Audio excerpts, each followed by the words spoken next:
Jeune élève âgé de 16 ans au collège adventiste d'Odja. Sa mission était simple, fréquenter et ramener de bons résultats à la maison. Qu'est-ce qui n'a pas marché sur la jeune fille? On ne sait pas. Qu'est-ce qu'elle a bien voulu montrer au monde? Nous n'en savons rien. Ce qu'on sait, c'est que au départ, ils étaient nombreux, mais lorsqu'il fallait récolter la sentence, elle s'est retrouvée toute seule. Chers amis, vous vous rappelez de la jeune fille qui a fait l'objet d'un buzz, voilà, qui se retrouvait en train d'encaisser 5 gars à elle seule. Je rappelle que la jeune fille n'a que 16 ans. La jeune fille n'a que 16 ans et il semblerait que ce soit le genre de jeune fille qui aime des sensations fortes. Pour elle, un seul garçon ne lui suffisait pas. Un seul garçon ne suffisait pas à lui faire plaisir. Il en fallait 5. La jeune fille a donc finalement été renvoyée de l'établissement, ce qui est normal. Quel chef d'établissement garderait une élève ou alors un élève comme celui-là? Quel chef d'établissement accepterait que son écusson, sa tenue, la tenue de son établissement soit bafouée, soit mêlée à ce genre de bassesse? D'aucuns viendront dire non, il ne fallait pas, elle peut se suicider, elle peut se monter, se descendre. Non, il fallait ça. Il fallait ça pour certains. Mais moi, je vais vous dire une chose.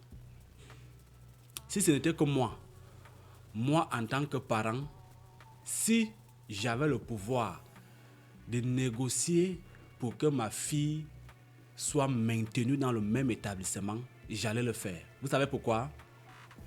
Ça allait servir de leçon. Ça veut dire que ça allait être sa propre prison. Son collège allait lui servir de propre prison, de son propre traumatisme. C'est-à-dire qu'elle allait avoir des camarades qui allaient le lui rappeler chaque jour que voici ce que tu as fait, voici ce que tu es. Moi je pense, si ça avait été moi, je crois que j'aurais négocié, si j'avais le pouvoir de négocier pour qu'on la garde. Seulement pour ça, pour qu'on la garde encore et encore, pour qu'elle subisse et qu'elle se rende compte de ce qu'elle a fait. Chers amis, nombreux sont ceux-là qui ont demandé pourquoi on n'a pas renvoyé les 5 garçons. Quand vous regardez les 5 autres garçons là, ça ressemblait aux élèves, du moins aux élèves sérieux. Quand vous regardez le visage des autres garçons, est-ce que il ressemblait aux élèves sérieux? Reste à savoir si les jeunes garçons étaient dans le même établissement que elle. Vous allez voir que c'est des gars que le collège avait déjà renvoyés dans les années antérieures. Et puis comme c'est des anciens camarades, ils se sont retrouvés et réorganisés ce dont ils avaient l'habitude de faire. Parce que quand vous regardez un forfait pareil, il est clair que ce n'était pas la première fois. Ah oui, ce n'était pas la première fois. La façon avec laquelle dans les vidéos, elle semble à l'aise, elle semble s'être accommodée à la situation, elle semble habituée au visage là. Donc, on peut conclure que ce n'était pas la première fois. Sauf que cette fois-là, c'était une fois de plus qui devait tourner au vinaigre. La question c'est, pourquoi elle a choisi de le faire en tenue?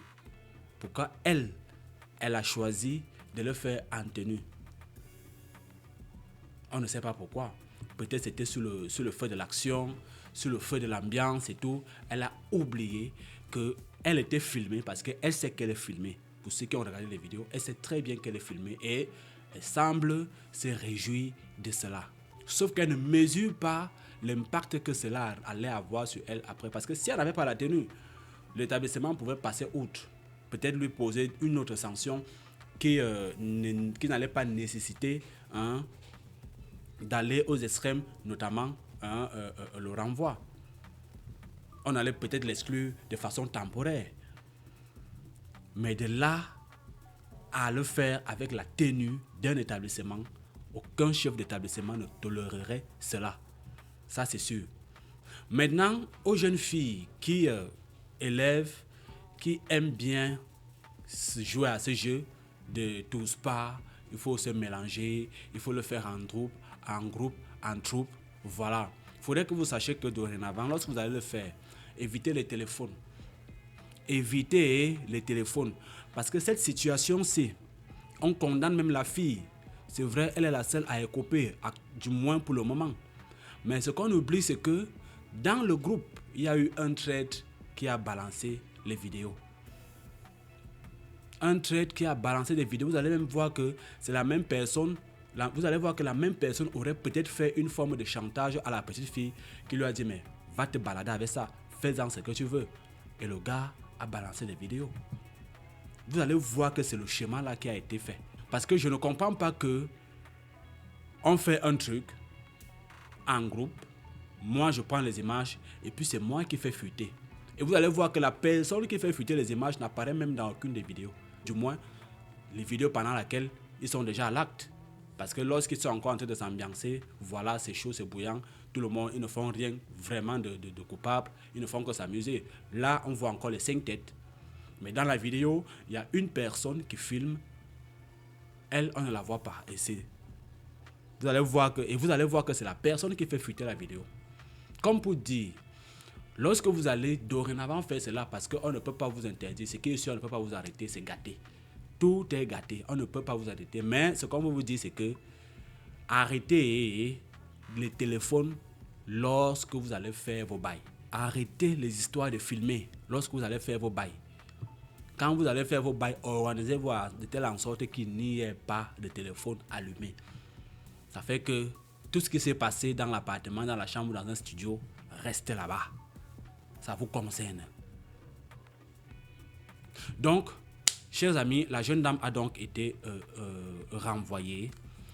Ce qui moi, m'a touché, c'est que elle a été accompagnée par sa maman. Sa maman l'a accompagnée et est venue porter la honte là avec elle. Vous imaginez un parent qui a vu les vidéos, parce que il est clair que sa maman a vu les vidéos. Alors vous imaginez un parent qui a vu les vidéos de sa fille en train de se faire malaxer par 5 gars. Une fille de 16 ans, je précise encore parce qu'on m'a dit que la fille avait 21 ans, 22 ans pour dire qu'elle était majeure. Une fille de 16 ans. Donc sa maman est venue porter cette honte-là à l'établissement avec sa propre fille. Lorsqu'on renvoie sa fille, elle a pris sa fille par la main. Beaucoup ne mesurent pas ce que cela signifie. C'est-à-dire, quel qu'en soit les cas, ça reste son enfant. L'amour des parents, l'amour d'une maman. Vous allez voir que le père a dit va gérer l'histoire de ta fille parce que si j'arrive là-bas, je vais la renvoyer de ce monde. Vous voyez un peu. Alors sa maman a porté cela sur elle. Ça signifie beaucoup.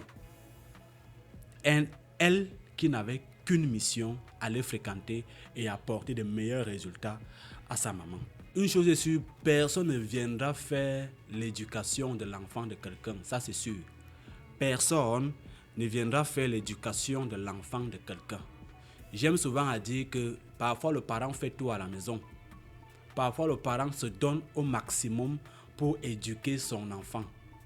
Mais l'enfant, lorsque lui il sort, il s'adapte à un autre environnement. Cet environnement-là qui peut s'avérer de temps à autre toxique pour l'enfant. Et l'enfant a donc tendance à copier. Si l'influence est élevée, il aura tendance à copier ce que les autres font dehors. Pourtant, à la maison, vous allez voir que c'est même un enfant qui n'a pas de téléphone à la maison. Si vous fouillez bien la vie de cette fille, vous allez vous rendre compte qu'elle n'a peut-être même pas de téléphone à la maison. Le genre de fille que son téléphone, elle peut avoir tout au plus un choroncola par lequel elle échange des messages. Ou alors un téléphone qu'elle tient, mais en cachette, par lequel elle communique. Pourtant, ses parents savent que c'est une fille docile, qui part à l'école, qui doit revenir avec de bons résultats. Donc, parfois, le parent fait ce qu'il a à faire, mais l'enfant déçoit. Et c'est peut-être le cas de cette jeune fille. Donc, une autre nouvelle influenceuse qui s'annonce, va-t-elle s'en servir? Est-ce qu'elle va saisir l'opportunité de récupérer le devant de la scène sur les réseaux sociaux? On n'en sait rien. Les jours à venir nous le dirons. La jeune fille va-t-elle saisir l'opportunité de devenir influenceuse, de devenir l'égérie de plusieurs marques, voilà, de voyager à Dubaï, aller aux États-Unis et de tenir des conférences dans les universités. Ça, l'avenir nous le dira. Voilà, moi j'en ai terminé. Laissez vos avis en commentaire. On se retrouve très bientôt pour une autre vidéo. Portez-vous bien. God bless.